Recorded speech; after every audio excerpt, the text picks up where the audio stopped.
Nous continuons notre série sur les défis de vivre ensemble comme Église. Nous sommes en train de nous équiper à vivre en Église dans le contexte où on veut apprendre à fonctionner comme Église alors que nous serons peut-être pendant un certain temps sans pasteur. Ça arrive, ça pourra arriver. Alors, comment est-ce qu'on va s'équiper? On veut s'équiper de manière à faire que nous sommes capables de faire fonctionner l'Église par la grâce de Dieu ensemble, parce que nous avons des outils, parce que nous sommes équipés ensemble. Alors, ce que nous allons faire euh, euh, pour aujourd'hui, c'est qu'on va parler du jugement. Euh, ça, c'est une des sources de conflits régulières. Alors, euh, on pourrait parler du jugement, on parler de la critique, puis honnêtement, en bon québécois, du chiolage. Donc, c'est de ça qu'on parle pour cette rencontre. Alors, j'aimerais vous lire un texte de Corinthiens. Ainsi qu'on nous regarde comme des serviteurs de Christ et des dispensateurs des mystères de Dieu. Du reste, qu'on demande des dispensateurs, c'est que chacun soit trouvé fidèle. Pour moi, il m'importe fort peu d'être jugé par vous ou par un tribunal humain. Je ne me juge pas non plus moi-même, car je ne me sens coupable de rien. Mais ce n'est pas pour cela que je suis justifié. Celui qui me juge, c'est le Seigneur. C'est pourquoi ne jugez de rien avant le temps, jusqu'à ce que le Seigneur vienne, qui mettra en lumière ce qui est caché dans les ténèbres et qui manifestera les desseins des cœurs. Alors chacun recevra de Dieu la louange qui lui sera due. Donc, ici, on parle de jugement, on parle de la critique, du chiolage et de toutes les occasions de conflit qu'on peut trouver dans une église. Le jugement, la critique, le chiolage, c'est le plus courant. C'est le plus répandu et c'est le plus dévastateur. La Bible a dit dans Jacques que la langue est un feu. C'est le monde de l'iniquité. Et dans Jacques, ça dit que la langue enflamme tout le corps et quelquefois toute l'Église est bouleversée par les paroles qui sont dites. Donc, on va prendre beaucoup de temps et je vais investir beaucoup de temps pour traiter cette question-là parce qu'elle est majeure et on a réellement besoin de maîtriser cette dimension-là.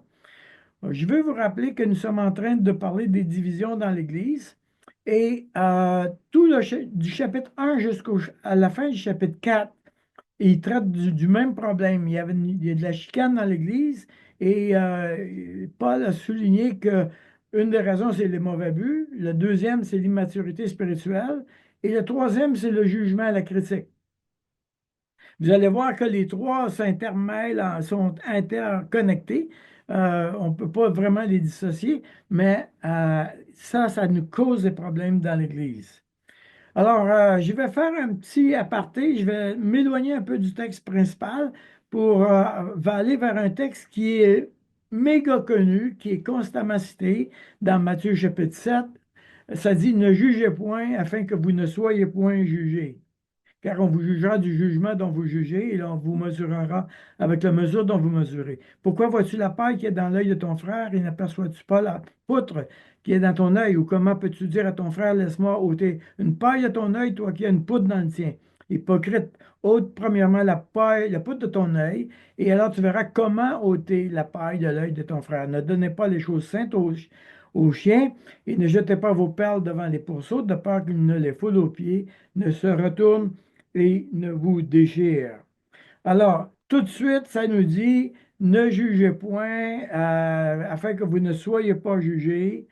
Mais, assez bizarrement, dans le même texte, il dit, ne donnez pas les choses saintes aux chiens. Mais là, il a fallu que je décide, il a fallu que je juge qu'il y avait des personnes qui sont comme qualifiées des chiens, c'est-à-dire des gens qui ne sont pas dignes de recevoir des vérités de la parole de Dieu. Donc, nécessairement, je dois juger. Alors, est-ce que je dois juger ou est-ce que je ne dois pas juger? Alors, c'est de ça qu'on va parler un petit peu ce soir.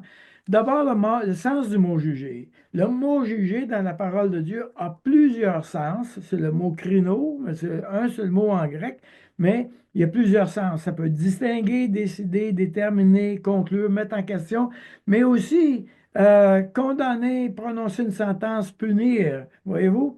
Et donc, il peut y avoir des sens vraiment différents et il faut surveiller ça.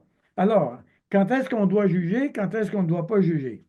Alors, rapidement, je vais dire qu'on ne doit pas juger selon l'apparence. Là, il y a des versets pour connecter avec ça. Je vous épargne tout ça, là. Alors, on ne doit pas juger selon l'apparence. On ne doit pas juger les motivations de l'autre. On ne doit pas juger les scrupules de l'autre. Et on ne doit pas juger le service du croyant, comme il est en train d'être discuté avec Paul. Qu'est-ce qu'on doit faire? On doit juger les différends entre les frères. On doit juger l'enseignement. On doit juger le salut du nouveau croyant. Alors ça, c'est une situation qu'on entend souvent parler. Est-ce qu'on doit évaluer si une personne est croyante ou non? Oui, on doit le faire. Est-ce qu'on doit juger les qualifications d'un ancien, d'un diacre? On doit juger ceux qui causent les divisions. On doit juger du péché qui est dans l'Église. On doit juger à qui nous partageons la parole. Ça ici, ça vient de celle-là qu'on vient de parler, là, les chiens là, qu'on vient de mentionner. Donc, euh, autrement dit, juger les autres, c'est mal quand le jugement découle d'une attitude de propre justice, quand le jugement trahit un esprit critique, quand le jugement introduit une interprétation des intentions. OK? Donc, maintenant, évidemment, quand est-ce qu'on doit juger? Alors, c'est juger, c'est quand la parole de Dieu est la mesure, quand le jugement découle de motifs appropriés pour aider, quand le jugement invite à une action corrective. Donc, il y a des moments où on juge, il y a des moments qu'on ne juge pas. Alors, voilà. Maintenant, revenons à notre texte de Matthieu. Il dit, ne jugez pas cela afin que vous ne soyez pas jugés. OK? Et il met en lumière, Jésus met en lumière quelque chose de majeur. Il emploie le mot hypocrite. Il dit, enlève la poutre dans ton œil et hypocrite, ôte premièrement la poutre dans ton œil. Alors, le mot hypocrite en grec, c'est un mot qui parle d'avoir un double langage, qui parle d'avoir une pensée qui n'est pas la même. Dans le mot grec, à l'époque euh, du mot, là, on utilisait le mot hypocrite pour parler des acteurs. Les acteurs dans une pièce de théâtre. Pourquoi? Parce que l'acteur ne jouait, c'était pas lui, il jouait un personnage, il jouait un rôle, il jouait. On a encore ça, des acteurs, les acteurs qu'on voit à la télévision, c'est pas eux, c'est pas la personne elle-même, elle joue un rôle. Mais Jésus dit, la personne qui a une poudre dans son œil, c'est une personne qui joue un rôle, c'est-à-dire qu'il y a quelque chose en arrière qui est en route. Euh, c'est pas la vraie personne qu'on entend. La personne qui juge et qui ne juge pas d'une manière appropriée, c'est une personne qui se cache derrière quelque chose. Alors, évidemment, nous avons chacun de nous une responsabilité. La question numéro un, ça va être comment est-ce qu'on enlève la poutre? Comment on enlève la poutre? La deuxième préoccupation, c'est qu'est-ce que je vais faire si je me sens jugé ou critiqué? Et évidemment, la troisième question, c'est comment est-ce que je vais exhorter sans condamner, ou si vous aimez mieux, comment est-ce que je vais exhorter le peuple de Dieu sans que la personne se sente condamnée? Donc, en réalité, ces trois grandes leçons, étant donné que c'est énorme et étant donné que c'est très important, j'ai décidé d'en faire trois enseignements. Alors, on va faire la première aujourd'hui et on verra les autres les prochaines fois, mais la première qu'on va examiner, c'est comment on enlève la poutre. Alors, l'intention, c'est d'enlever la poutre ou d'identifier notre part de responsabilité dans le conflit. C'est le mot hypocrite, c'est-à-dire révéler qui est la personne derrière la parole qui vient de dire. Comment est-ce que je peux m'auto-dénoncer, si vous aimez mieux? Comment est-ce que je peux moi-même voir qu'est-ce qui est en route présentement? Donc, nous voulons aller dans la direction de comprendre qu'est-ce que l'hypocrisie, qui est une attitude morale par laquelle on exprime des sentiments, des opinions que l'on n'a pas ou que l'on n'approuve pas. Alors, voyez-vous, c'est pas la même personne qui parle. Donc, moi, pour trouver la poutre, dans mon œil à moi, je dois m'auto-explorer. Comprenons-nous bien, là. Quand nous jugeons, quand nous critiquons, la plupart du temps, nous ne comprenons même pas nous-mêmes qu'est-ce qu'on est en train de poursuivre. Donc, c'est de ça qu'on va essayer d'apprendre ensemble. Alors, on veut identifier les véritables sentiments qu'on éprouve, les véritables opinions que l'on approuve ou désapprouve. Alors, le but d'enlever la poutre, c'est d'identifier ma responsabilité dans le conflit. OK? Alors, euh, qu'est-ce qui se passe? La Bible a dit, et je l'ai mentionné la dernière fois, euh, des conflits qui arrivent viennent de ce que Jacques nous dit. D'où viennent les luttes et les querelles parmi vous? N'est-ce pas de vos passions qui combattent dans vos membres? Autrement dit, ce que je poursuis, ce sont des passions. Ces passions-là, je les poursuis parce que ça peut m'enlever de la douleur ou ça peut me faire du bien. Donc, il y a toutes sortes de passions qu'on poursuit. Et le fait que quelqu'un m'empêche d'assouvir ma passion, m'empêche d'obtenir ce que je veux, tout à coup, je rencontre un mur et là, je me mets en colère, j'ai de l'orgueil, il y a des divisions, etc. Pourquoi? Parce qu'il y a un obstacle qui vient sur ma route. OK? Donc, ce que nous allons faire ensemble, c'est on va essayer de comprendre comment on peut identifier les mauvais buts qui créent les jugements, les critiques, les chiolages.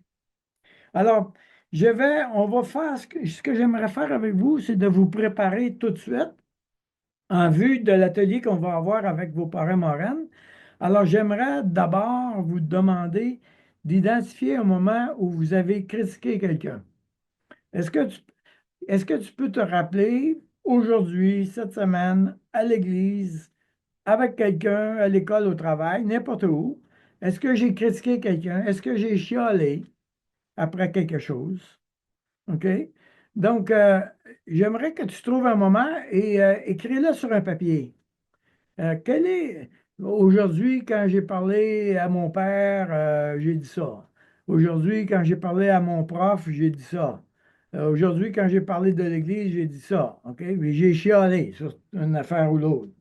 Donc, est-ce que tu pourrais maintenant écrire un moment où c'est arrivé dans les derniers jours? Nous allons identifier 5 mauvais buts qu'on peut poursuivre dans une cas comme celui-là. Le désir, l'exigence, la déception, le jugement, la punition.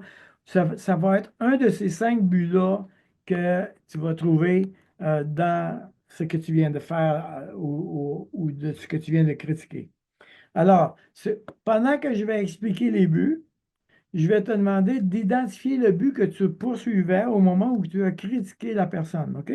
C'est tout un travail d'exploration. Ça se peut que tu ne réussisses pas tout de suite, là, on s'entend.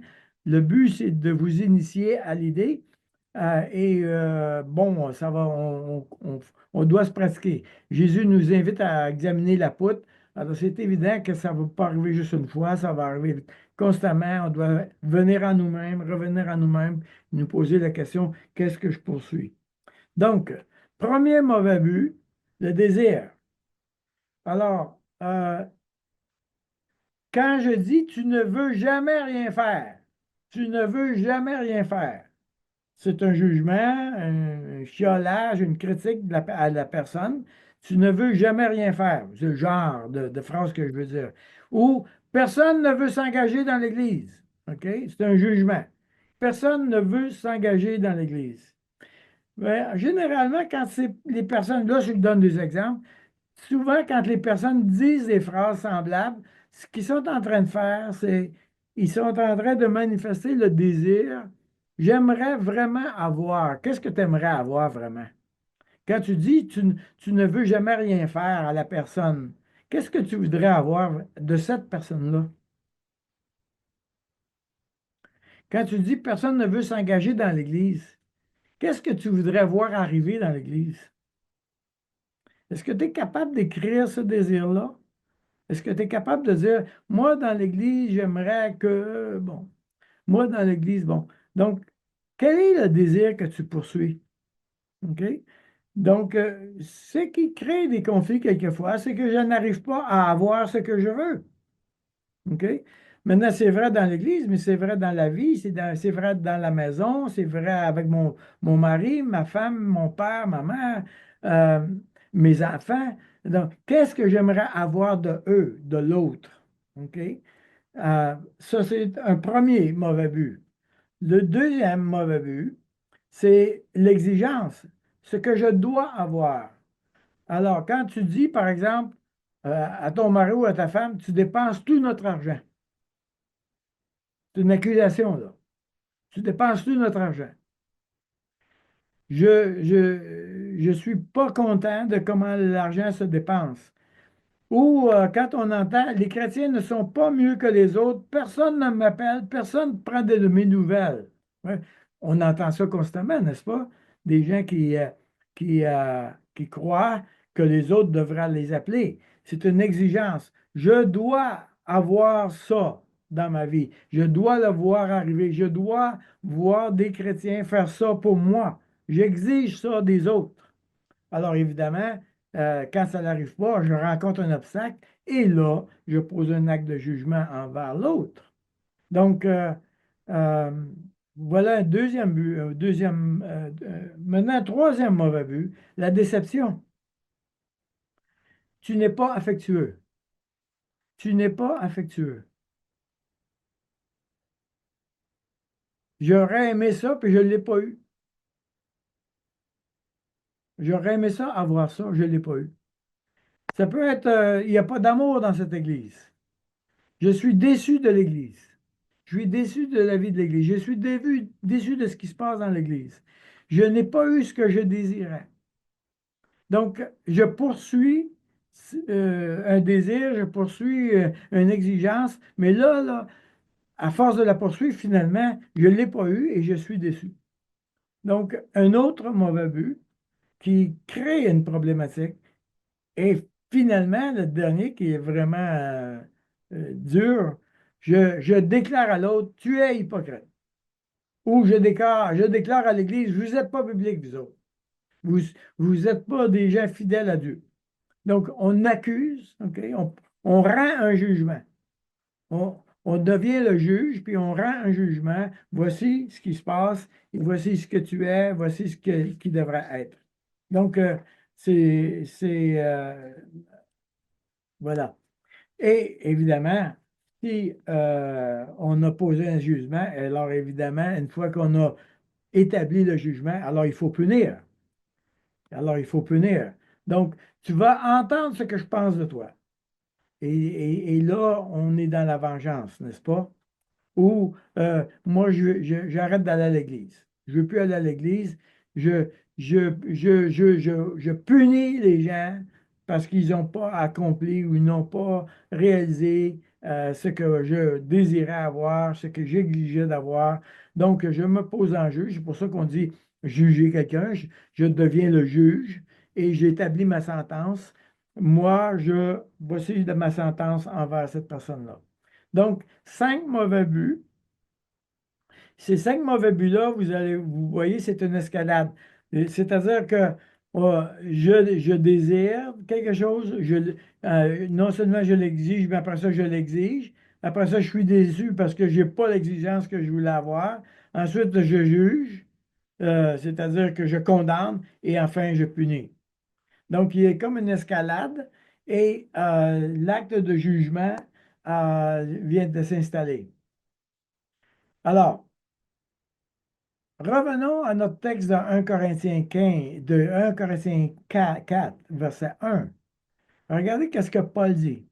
Ainsi qu'on nous regarde comme des serviteurs de Christ et des dispensateurs des mystères de Dieu. Du reste, ce qu'on demande des dispensateurs, c'est que chacun soit trouvé fidèle. Alors, Paul dit, moi, voici ce que je poursuis. je poursuis le royaume, je poursuis que Dieu règne. Je dis, je suis serviteur de Christ et je suis dispensateur des mystères de Dieu. Qu'est-ce que c'est ça, un dispensateur des mystères de Dieu? Il faut comprendre que le mot mystère dans le Nouveau Testament, c'était une révélation, c'était une vérité qui se retrouvait dans l'Ancien Testament, mais qu'on ne comprenait pas encore. Aussi longtemps que Jésus n'est pas venu, on ne comprenait pas, on comprenait pas.